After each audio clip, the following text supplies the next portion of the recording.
Tcharan! Ang sarap! Hanap nyo ay mabilisang ulam. Ito na ang hinahanap nyo. Meron kaming kabatiti. Yes, tama ang narinig nyo guys. Ito ay pang Ilocanong tawag. Pero sa Tagalog, ito talaga ay patola.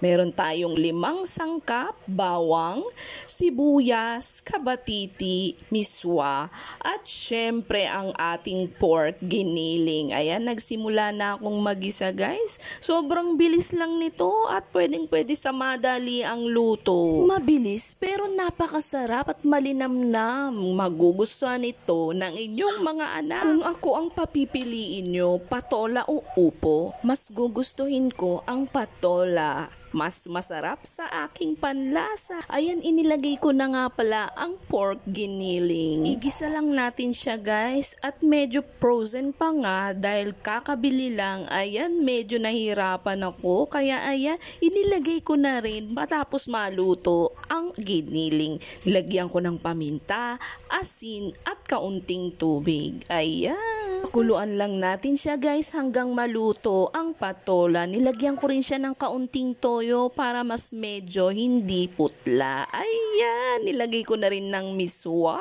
Tcharan! Luto na guys. Eto na, ready na ang lunch. Maraming salamat sa inyo nanonood at walang sawang suporta. God bless you all guys. Bye-bye.